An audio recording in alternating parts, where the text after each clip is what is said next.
first YouTube video. Just kind of want to walk you through our minds, how we think. YouTube's more long form, so you get to actually see the real day-to-day of what we're going through. We woke up, we dialed. Right now what we're trying to do is we are about to do something big. We got a lot of big things coming for you guys, but we are about to invest in a 3 to 4 unit property and build our portfolio. We got a little name here. We were thinking of ECJ Operations, but we picked KB, so KB Operations. We want to change that. So that's our LLC we made for the properties, but yeah, we're just kind of talking about a bunch of strategies, our buybacks, what we're looking for.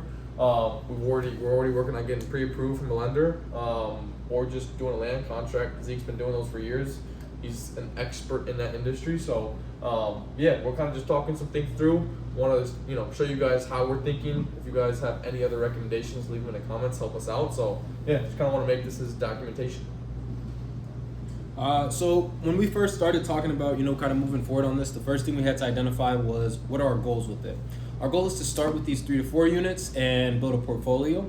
And after we have a portfolio worth X amount of dollars, we will then exchange that for more units, less roofs, if that makes sense. Another thing we had to talk about was, what are we looking for? What is our main goal? What is our biggest concern when we're grabbing a multi-unit? We were between, is it cash flow or property appreciation? Those are the 2 biggest things you should be thinking about before you purchase a property. Obviously location is first, but cash flow and appreciation. And for us, we wholesale. So wholesale is our cash flow. At the end of the day, it's going to be appreciation. Why? Because we're looking to get rid of this entire portfolio and put it into something else. So we chose here, as you can see at the top, we have cash flow, appreciation, neutral. We're about 75% of the way leaning towards appreciation. Why is that? Regardless, you shouldn't buy a property that's a fucking cash flow. We're going to be cash flow either way. It's more just like, do we want a fucking cash cow that's going to be printing money but not appreciate, or do we want, a nice area? Exactly. And the reason being, I don't know if you explained it, I could have just been logged out, write something down, but we wholesale, we have our own wholesale businesses. He's a full-time nurse as well. He's doing it all. I'm full-time wholesaling. So with that, we have our cash flow. We don't need a monthly payment. Now, obviously, it doesn't make sense to buy a real estate property investment if you're not cash flowing, but the equity to be able to borrow against it, having a property that's in a good area, those things mean more to us because we don't need the cash flow to keep buying. We already have it. Now, another thing we were looking for is what market to pick. Now, Zeke, I believe you've done some properties in Cleveland or have talked about it. You can kind of go into more detail on that. We're both in Michigan with our wholesale operations, and then we live in Illinois. So those are why our top 3 options. Ohio, great for laws. He's been in it. He knows a lot about it. Michigan, we're both running our wholesale operations in there, so we have a really good team built out there that can help us with everything. And then it's Illinois, location, it's closest to us, but that is kind of the worst state in terms of landlord laws. So we're kind of just bouncing ideas off each other which one to go to. So you can kind of talk more about it yourself, but kind of diving into a little bit with the Cleveland market. The Cleveland market, you can probably take a peek and see that. It's great for rentals, right? You have lower purchase price, so easier to get acquisition of properties. The rent ratios are pretty good. You can cash flow a decent amount. Appreciation is not great, I'll be honest. You'll see that the properties don't really move that high in terms of pricing, and in some areas they actually just, I won't say stay stagnant, but they damn near stay stagnant. Michigan, we both wholesale in Michigan. The best way to acquire property is off market. You will find the best deals off market, and that's I won't say that's a fact, but like 90% of the time, the best are off market. And if they're not off, and if you didn't find a good deal off market, that person probably went on market, right? Because the numbers just work better. Illinois, we're out in Illinois, so yes, we have a team built on Michigan. However, this is still our base. So we also have a team built out here just from living out here, talking to people. And Illinois appreciate, depending on the area, but majority of Illinois, the properties appreciate fairly well here. The only thing we really know about the Michigan market is when we're wholesaling, so our wholesale operations. But as for property appreciation and things like that, we have a better idea of how it's working over in the Illinois area as well. Yeah, and there's also a lot of properties just being wholesaled in Michigan for the last 6 months. A lot of lower price point homes in Michigan. Obviously, there's $1 million homes in any state, but just across on the average, very lower price point state. and it has higher rents, less appreciation. So I mean, there's neighborhoods like that and everywhere, but you know that's why it's such a good wholesale industry. Rental for ourselves, we don't know, but you know, we'll see. Now, the next step after that is we're going to get approved by a lender. Now, if we're doing a DSCR loan, so we have a LLC, limited liability company that we created for this rental portfolio.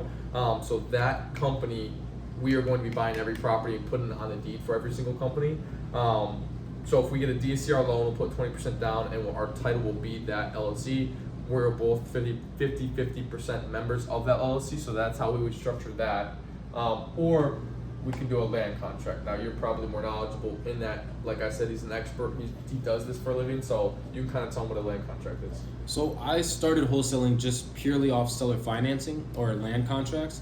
What that essentially means is instead of you getting a mortgage from the bank, you can negotiate a mortgage with the owner, right? So I go to a homeowner and let's say he wants 80,000, you know, entice him a little bit. Okay, what if I give you 90,000 over 4 years, right? What if I did a monthly payment and at the end of that 4 to 5 years, I just, you know, balloon pay you the difference of what I owe you?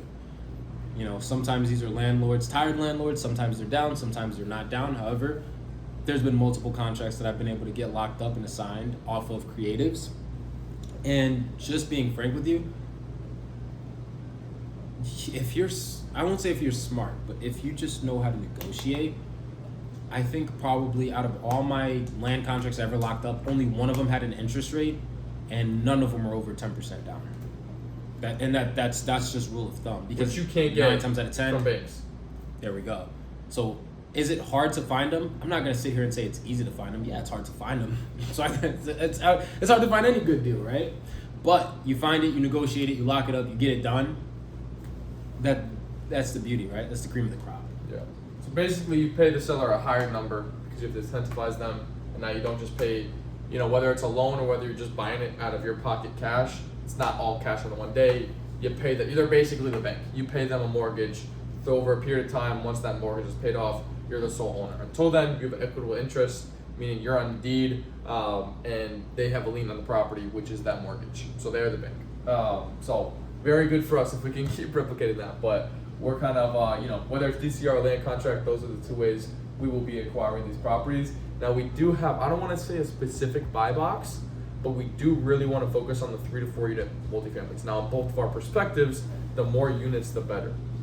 If you have a single family, now you own a single family, so I'm not trying to hate on yours, but if you do have a single family as a rental, and that tenant, which I think you've experienced before in your little time being in, you know, obviously you have good tenants, but have you had a month where you have the tenant didn't pay?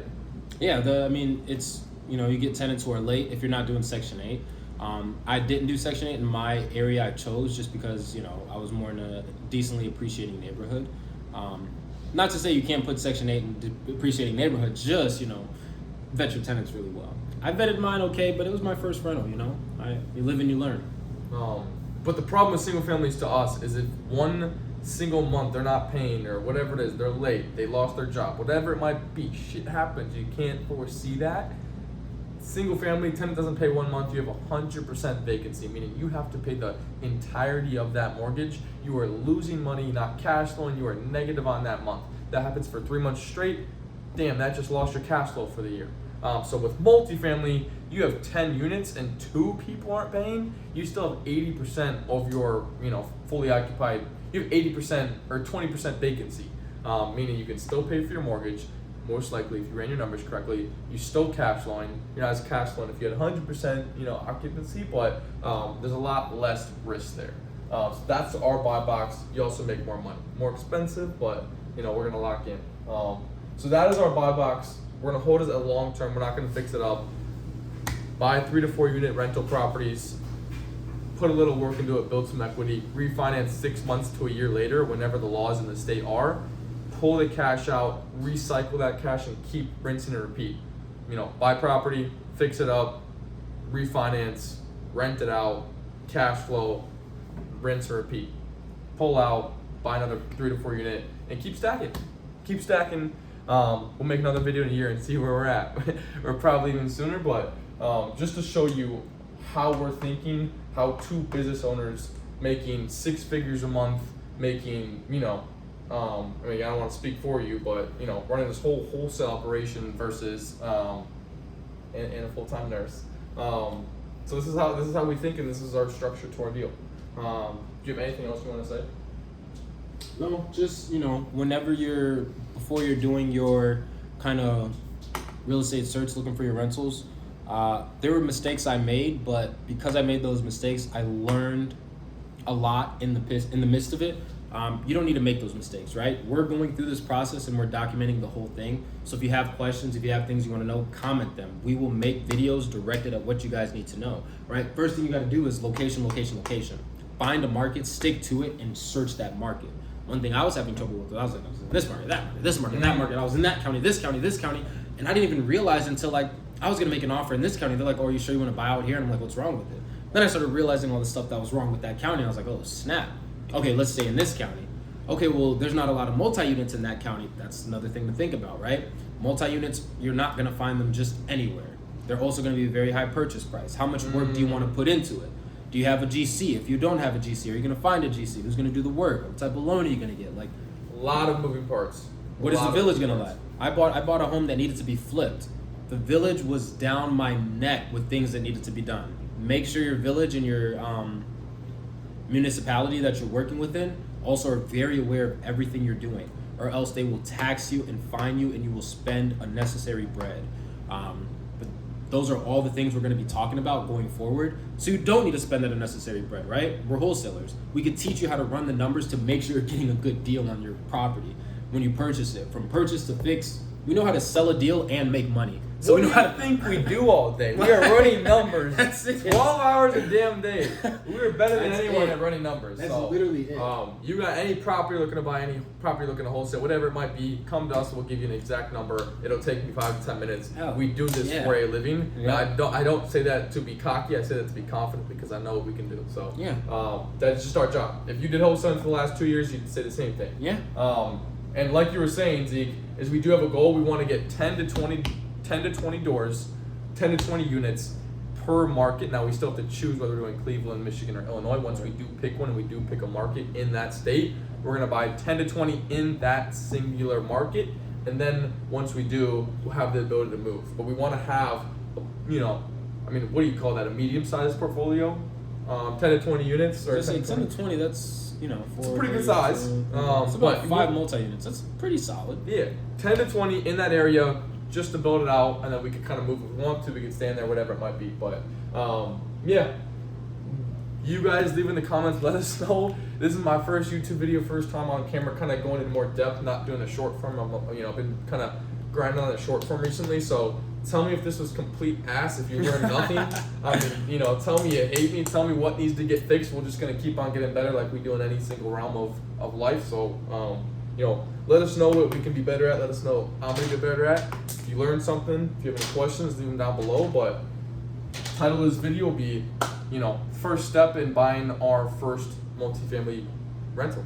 And we'll show you the process along the way. Once we buy it, once we're searching, once we start fixing it up. So you guys are gonna see everything. And I don't know about you, my brain might be kind of effed up, but that is very exciting to me. And I want to learn more about it. So if you guys are the same, drop a follow, drop a subscription, whatever you guys got to do.